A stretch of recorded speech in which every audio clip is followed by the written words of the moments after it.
ஓம் ஸ்ரீ சத்குரு சாய்நாதரின் திருவடிகள் போற்றி.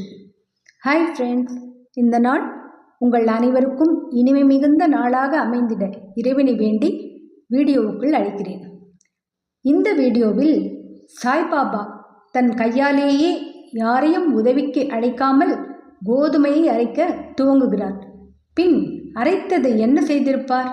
அவருக்கு என்று எந்த குடும்பமும் கிடையாது நம்மை தவிர. அல்லது இந்த நிகழ்வின் மூலம் நமக்கு ஏதாவது உணர்த்த வருகிறாரா? எல்லாவற்றையும் தெளிவாக இந்த வீடியோவில் தெரிந்து கொள்ளத்தானே போகிறோம். எனவே அனைவரும் மிகவும் பக்தியுடனும் நம்பிக்கையுடனும் கவனித்து குருவின் பூரண அருளை பெறுவோமாக. வாங்க வீடியோவுக்குள் போகலாம். அத்தியாயம் 1. நமஸ்காரங்கள். பாபா கோதுமை மாவு அரைத்த நிகழ்ச்சியும் அதன் தத்துவ உட்கருத்தும்.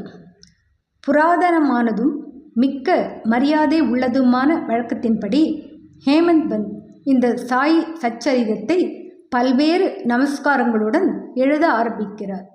முதலில் எல்லாவித இடையூறுகளை நீக்குதற் பொருட்டாகவும் தன் பணி வெற்றியுறவும் 5 கரத்தனை ஆனை முகத்தினை மிக்க பணிவுடன் தலை தாழ்த்தி வணங்குகிறார். ஸ்ரீ ஷீரடி சாயியே கணபதி என்றும் கூறுகிறார். பின்னர் தன் மனத்திலே உதித்த எண்ணங்களை உயர்த்தி உணர்வூட்ட தம் தாய் சரஸ்வதியை நமஸ்கரிக்கின்றார். ஸ்ரீ சாயி அறிவின் தெய்வமே என்றும் அவரே தன் வாழ்க்கை கீதத்தை அழகுடன் பாடுகிறார் என்றும் கூறுகிறார்.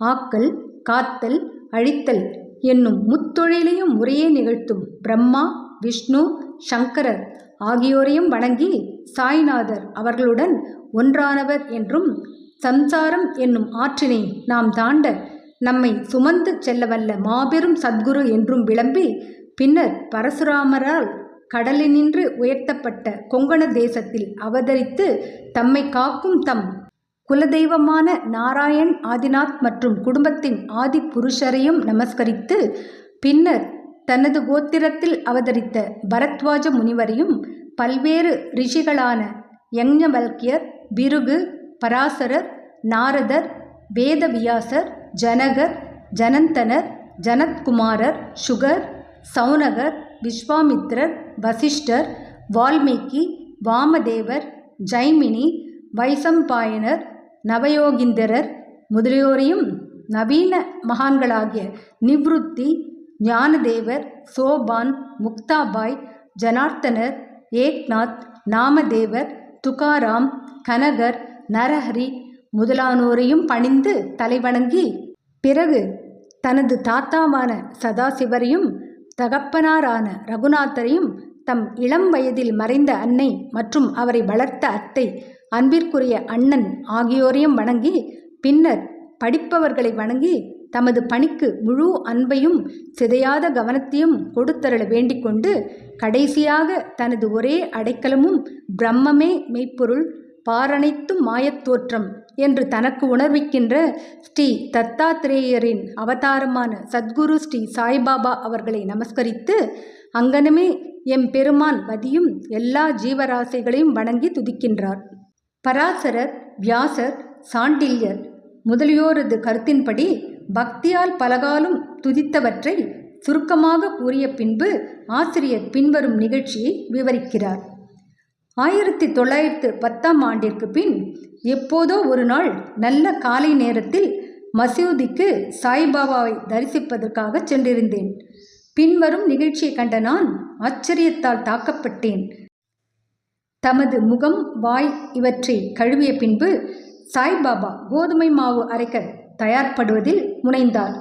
ஒரு சாக்கை தரையில் விரித்து அதன் மேல் திருகையை வைத்தார்.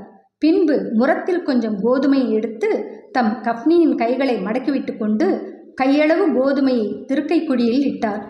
திருக்கையை சுற்றி கோதுமையை அரைக்க தொடங்கினார். பிச்சை எடுத்து வாழ்ந்து எவ்வித உடைமையும் சேமிப்பும் அற்ற இவர் கோதுமை மாவு அரைக்க வேண்டிய அவசியம் என்ன என்றவாறு நினைத்தேன்.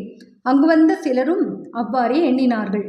ஆயின் ஒருவருக்கும் பாபா என்ன செய்கிறார் என்று கேட்க துணிவு வரவில்லை. பாபா மாவரைக்கும் இச்செய்தி உடனே கிராமத்தில் பரவி ஆண்களும் பெண்களும் பாபாவின் செய்கையை காண பெருந்திரளாக மசூதிக்கு வந்தனர். கூட்டத்தில் இருந்த தைரியமுள்ள 4 பெண்மணிகள் வலிய நுழைந்து பாபாவை ஒருபுறம் ஒதுக்கிவிட்டு திருகையின் கைப்பிடியை பற்றி பாபாவின் லீலைகளை பாடியவாறு மாவரைக்க தொடங்கினர். முதலில் பாபா கடும் கோபம் அடைந்தார்.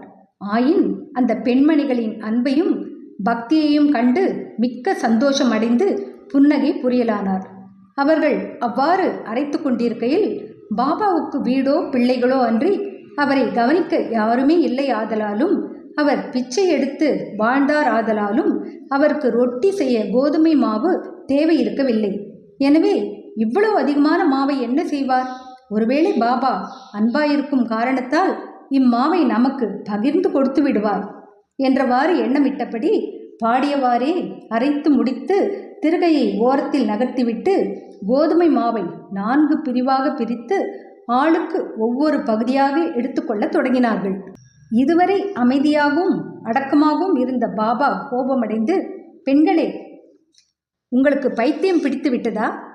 யாருடைய அப்பன் வீட்டு பொருளை இவ்வாறு அபகரிக்கிறீர்கள்? நீங்கள் தடங்களின்றி மாவை எடுத்துச் செல்வதற்கு நான் முன்னம் உங்களிடம் கடன் பட்டிருக்கிறேனா என்ன? தயவுசெய்து இப்போது இதை செய்யுங்கள். இம்மாவை எடுத்துச் சென்று கிராம எல்லைகளில் கொட்டிவிட்டு வாருங்கள் என்றார். இதை கேட்ட பின் அவர்கள் வெட்கமடைந்து தமக்குள் ஏதோ முணுமுணுத்து கொண்டு கிராம எல்லைக்கு சென்று பாபா குறிப்பிட்டபடி அங்கே மாவை பரப்பிவிட்டார்கள். பாபா செய்த இவைகளெல்லாம் என்னவென்று ஷீரடி மக்களை வினவினேன். காலரா நோய் கிராமத்தில் பரவிக்கொண்டு இருப்பதாயும் இது அதே எதிர்க்க பாபாவின் பரிகாரமாகும் என்றும் கூறினர். கோதுமை அரைக்கப்படவில்லை, காலராவே அரைக்கப்பட்டு கிராமத்திற்கு வெளியில் கொட்டப்பட்டது. இந்நிகழ்ச்சியின் பின்னர் காலரா மறைந்து கிராம மக்கள் மகிழ்ச்சியுற்றனர். நானும் இவற்றையெல்லாம் அறிந்து கொண்டதில் மிக்க மகிழ்ச்சி அடைந்தேன். ஆனால் அதே சமயம் எனக்கு ஆச்சரியம் விளைந்தது. காலராவுக்கும் கோதுமை மாவுக்கும் பூவுலகில் உள்ள ஒற்றுமையாது? சாதாரணமாக அவைகளுக்கு உள்ள உறவு என்ன? அவை இரண்டையும் எங்கனும் இணைக்க முடியும்? இந்நிகழ்ச்சி விவரிக்க இயலாததாய் இருக்கிறது. நான் இதை பற்றி சிறிது எழுதி என் மனம் நிறைவடையும் வரை பாபாவின் இனிக்கும் லீலைகளை பாடுவேன். இந்த லீலையை பற்றி இவ்வாறாக எண்ணமிட்ட பின் என் உள்ளம் மகிழ்ச்சியால் நிறைந்தது. இங்கனம் நான் பாபாவின் வாழ்க்கை வரலாறான சச்சரிதத்தை எழுத உணர்ச்சி ஊட்டப்பட்டேன். பாபாவின் அருளுடனும் ஆசையுடனும் இப்பணி வெற்றிகரமாக நிறைவேற்றப்பட்டது என்பதையும் நாம் அறிவோம். மாவரைத்ததன் தத்துவ உட்கருத்து. ஷீரடி மக்கள் இந்நிகழ்ச்சியை ஒட்டி அமைந்த காரணத்தை தவிர வேறு ஒரு தத்துவ உட்கருத்தும் இருப்பதாக நாம் நினைக்கிறோம். சாய்பாபா ஏறக்குறைய 60 ஆண்டுகள் ஷீரடியில் வாழ்ந்தார். இந்நீண்ட காலத்தில் அவர் பெரும்பாலும் தினசரி அரைத்தார். கோதுமையை மாத்திரமன்று, பாவங்கள், உள்ளம், உடல் ஆகியவற்றின் துன்பங்களையும் கணக்கில்லா தன் அடியவர்களின் துயரங்களையும் அரைத்து தீர்த்தார். கர்மம், பக்தி என்ற 2 கற்கள் அவர் திருகையில் இருந்தது. முன்னது கீழ்கல்லாகும், பின்னது மேற்கல்லாகும். பாபா பிடித்து அரைத்த கைப்பிடி ஞானமாகும். சத்துவம், ராஜசம், தாமசம் என்ற முக்குணங்களை சேர்ந்த நமது எல்லா உணர்ச்சிகள், ஆசைகள், பாவங்கள், அகங்காரம் இவைகளை நிகழுந்துகளாக்கி முன்னோடி வேலையாக அரைக்கப்பட்டாலன்றி ஞானம் அல்லது தன்னை உணர்தல் என்பது முடியாதென்பது பாபாவின் உறுதியான தீர்ப்பாகும். இக்குணங்களை தள்ளிவிடுவது அத்தகைய கடினமானது. ஏனெனில் அவைகள் அவ்வளவு நுட்பமானவை. கபீரின் ஒரு நிகழ்ச்சியை இது ஞாபகமூட்டுகிறது. ஒரு பெண்மணி சோளத்தை அரைத்து கொண்டிருந்ததை பார்த்துவிட்டு அவர் தன் குரு நிபத்னி ரஞ்சனரிடம், திருகையில் இடப்பட்ட சோளத்தை போன்று இவ்வுலக வாழ்க்கை என்னும் திருகையாலே நசுக்கப்படும்போது நான் அஞ்சுவதனால் அழுகிறேன் என்று கூறினார்.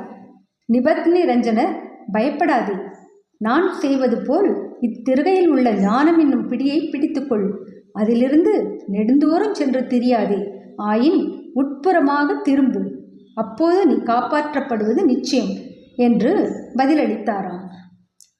ஸ்ரீ சாயியை பணிக. அனைவருக்கும் சாந்தி நிலவட்டும். அடுத்த வீடியோவில் இந்த சரிதம் எழுதுவதின் நோக்கம் குரு ஒவ்வொருவருக்கும் தேவைத்தானா என்ற திரு ஹேமந்த் பந்தின் விவாதம், அவருக்கு அப்பட்டம் எப்படி சாய்பாபாவால் அருளப்பட்டது போன்ற சுவையான நிகழ்வுகள் நமக்காக காத்திருக்கின்றன. கேட்டு பயனுறுவோம். என்ன ஃப்ரெண்ட்ஸ், இந்த வீடியோ பிடிச்சிருந்தால் லைக் பண்ணுங்கள், ஷேர் பண்ணுங்கள், சேனலை சப்ஸ்கிரைப் பண்ணுங்கள். இதுவரை எனக்கு சப்ஸ்கிரைப் பண்ணியுள்ள அனைவருக்கும் என்னுடைய மனமார்ந்த நன்றிகள். மீண்டும் அடுத்த வீடியோவில் சந்திக்கும் வரை உங்கள் அனைவருக்கும் நன்றி கூறி விடைபெறுகிறேன். வணக்கம்.